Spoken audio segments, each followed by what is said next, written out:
Hi, and welcome to a special edition of the Velocity podcast. I have two guests. I wrangled them in after lunch, and we're sitting in the middle of a courtyard in a hotel in Franklin, Tennessee, and we're really excited. Thank you, Jason and Charles, for being here.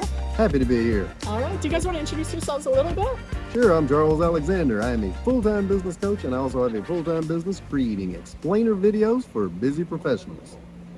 My name is Jason Elkins, and I am a digital marketing coach as well, and have a series of clients. I also do course creation on networking and sales for people that don't like networking and sales. Yeah, good. Love it. And needed, by the way, because I don't think a lot of people like networking. A lot of people do not like it. All right, sweet. So my podcast is all about marketing. Mm-hmm. I like bringing other things in, but it always has to tie into marketing. So can you guys tell, you're doing two very different things. Yep. One in person, one strictly online. How are you bringing in social media into this? How are you, do you run ads? Do you have a website? What's your funnel like? How can people who do what you do what you do? So for me, I do a lot of speaking in public, and the idea has always been one-to-many is better, right? So Charles runs a center for this, and I get to come and speak at those events. And if you are one-to-many, you can spend 1 hour with 40 people instead of 40 hours with each individual. And then those people come into a funnel system and they stay on my email or connect with me on social. And that's primarily how I built an audience over the last decade doing this kind of work. Yeah, that's awesome. And you know what, that's the thing that people don't understand, or maybe they are starting to understand about social media, about AI. Instead of always everything being one-to-one, you can do multiple to one. It's a time saver. It makes you more efficient. You know, it gets things done a lot quicker. Yeah. Well, as for me, Jason said, I do a bunch of in-person coaching for the business coaching, and that keeps it, rocking and rolling. For the business that I started on the side that's grown full-time, it's explainer videos. So these 90-second cartoons where you can learn about, Sherry, Purple Bean, this is who she is, this is what she does, this is who she helps. To grow that business, I couldn't be out and about because the business coaching is full-time. So I built it online primarily through LinkedIn because I do a lot of business-to-business coaching.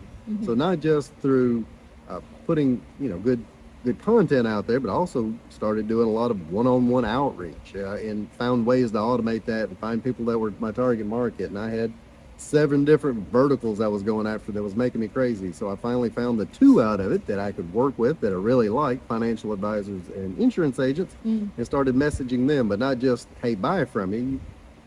It sounds so friggin' cliche at this point. Offer value, but, offer them something they might want to use, that they can use, and, put out a bunch of content. So when they go check you out, not necessarily that content drove it in, but they could say, oh, this is a real dude, and he puts a lot of content and stuff out there. Now we feel like we can trust it. Okay, that is exactly what I want to kind of like niche down, as you Americans would say. Niche. Offering value. So it doesn't matter what we do, it doesn't matter what marketing or what platform we want, value is the key. So what would you say to business owners who want to start marketing when it comes to value? Like, how did you figure out what your value was? Did you know it right away? Is that a learning process? God bless, it's a never-ending process that you can't just find one day and then you're magically done. In my case, for both coaching and explainer videos, is always finding the pain point. Find the pain point through the questions that people ask you all the time. Great book I just finished, They Ask You Answer by Marcus Sheridan. Mm-hmm. Start listening to what these clients and potential clients are asking you over and over and over, and then start documenting, creating those assets, that content that relates back to them, so you can hand it back to them. So when they say, how do I write a script, or how do I do a voiceover, or how do I hit the record button, you already have it. You can show it to them, and then once you see what's resonating, that becomes kind of like the one or top 2 or 3 offers you can give somebody. And that's what I found too. One of the processes that I go to just find people that would like to work with me is I do a lot of coffee meetings, and the idea during those coffee meetings is not, how can I sell this person something?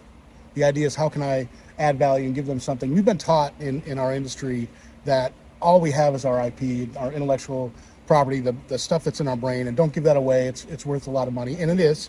But the way that I look at it is, if I can serve first and help people first, that's the way that the doors are going to open long term. So when someone is asking questions, I will give them the best of the best answer that I can during that time. And, if it's a 45-minute meeting, they're not going to get everything from me anyway. And hopefully I've done a little pre-screening of the people that I'm meeting with. So, Yeah. And then I feel really strongly about that, where if they come back and need some additional help, I'm the one that gave first. I'm the one that's going to support them first. So those are the kind of the processes. Lead with your best information when you're meeting with folks. Yeah, I totally agree. And when I first started my business, that was my thing. It's like, you know what, if they can Google it, Yeah. it's not really IP. Right. Like, Right, good what's point. the time to post, or like, what's the Yeah, best yeah, platform? exactly. I rather me have the answer and provide them with it, because then when it comes time for them to purchase, they are going to think of me, as opposed to I know some people, and I'm sure I have competitors like this, and in general I see it across online all the time. They're like always hoarding, and they're like, oh no, unless you pay, then Right. But it's like, well, how do they trust you? So that's how I feel. Like, I'll watch someone on YouTube, and then I'll be like, oh, you know how to create a funnel, I will give you my money. I'm not That's randomly right. being like, oh, I guess I gotta just trust That's you, 100% stranger. right. That's it. So yeah, when you see people do this all the time when they're posting stuff on social media, and you can tell when they paid somebody else, and I see it all the time with the clients that I work with, financial and insurance. They're constantly posting somebody else's content, a link to an article, or like an infographic that their carrier or Edward Jones provided, and it helps brand them 0%. Yeah, exactly. And personal brands, and we're actually learning about personal brand here. It's more important than ever, because I've been working with some people, and then I have friends who they were in the real estate industry for this company, and they branded as the company, and then when they switched brokerages, they almost had to start from zero. Yeah. And I see that across the board, whether even with tradesmen, they're like, oh, I was like promoting the company so much, and I'm just like, you have to promote yourself, because wherever you go, you're there, whereas the company may not be. That's right. So can you talk a little bit about how personal branding and social media specifically really go together? You are going to show yourself. I have this thought that if you're a jerk in real life, it's going to come out on social media at some find point, you. right? They'll find. Yeah, you'll out yourself.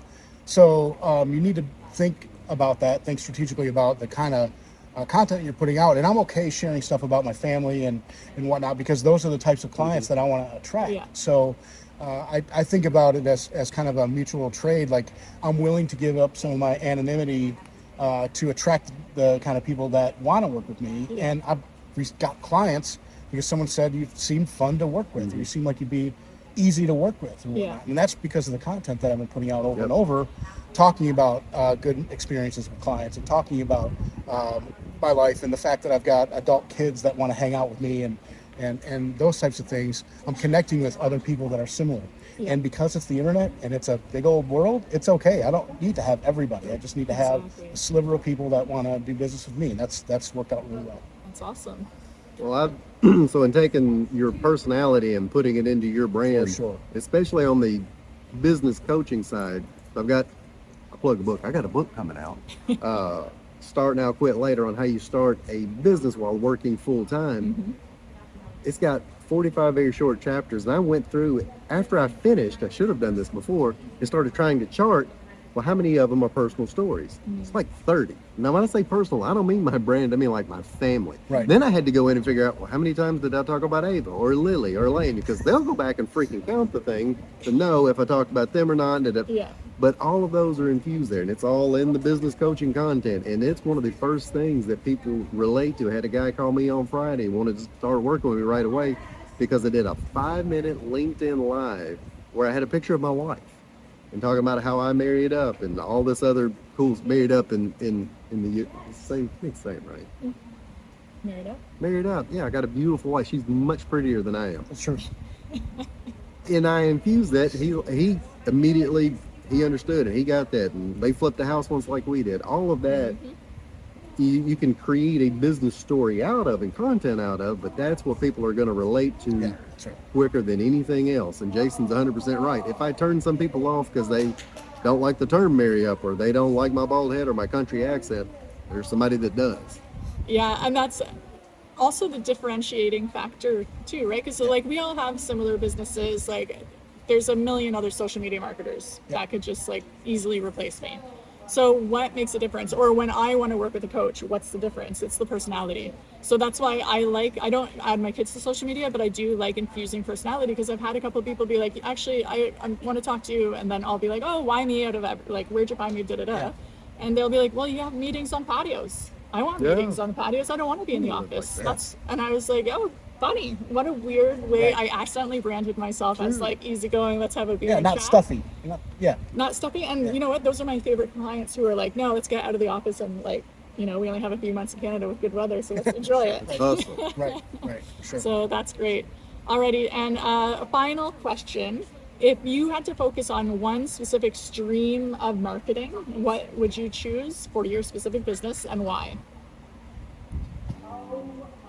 Stream isn't like what channel, what Yeah, what effort, channel? what method. Maybe, blog writing versus video. Would you want I've got Facebook it. versus Instagram? For me, it's obviously, I'm going to say video. Yeah. Not just animated, but in person as well. I create content on which one you should use and why you should use it. But for me, it's video.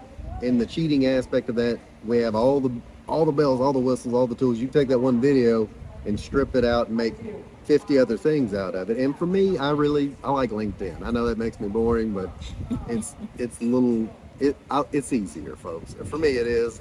It's not as controversial or frustrating, and it's business to business, and people understand why you're there. So if you're B2B, it's a great place, and even if you're business to consumer, it's easy to stand out. Yep. Nice. Jason? I know for me, this is going to sound really old school, but I get probably the majority of my clients come from Facebook. Okay. And I kind of feel like I get to be a voice of positivity, and I never talk politics or that type of thing. I'm really strategic, and at least in the way that I think about the type of content that I'm putting out there. And it's personal, and that's where my largest audience is. And we hear all this stuff that it's dead. I've heard Facebook's dead for the last decade, every year for the last decade. Yeah. But for me, it's been a good channel. Now, obviously, I'm doing some diversification there. But video and galleries seem to be the most popular types of posts for me that work in getting attention and attraction and ultimately landing clients. Yeah, I know the Facebook is dead. I'm so they've been saying that since day one for whatever reason. It's not dead. The hours are still there. People are scrolling. The older generation's on there. The younger generation's on there. Maybe not as much as other platforms, but they still are. So I'm still, because people are like, I think I should only do TikTok, and I'm like, trust me, people are on Facebook. And again, that's where I think Instagram might be where I get the majority of my clients. Sure. But it's the same thing. It's like you have to be where the people are. Yep. So That's where the fish are. Yeah. And if also ease of use, if you're not going to do it because you hate something new and you're not going to download the app so if LinkedIn is the place for you and you're actually going to consistently post, then LinkedIn's going to work for you because you consistently post. right. So everyone just has to find their favorite platform. But of course I do say Do everything. multi-channels, Omni-channel. multi-everything. Well, and I've had Reels pop off pretty well, and I do a lot of work with clients with TikTok, and I've done some work there that's gotten some impressions as well, or some exposure as well.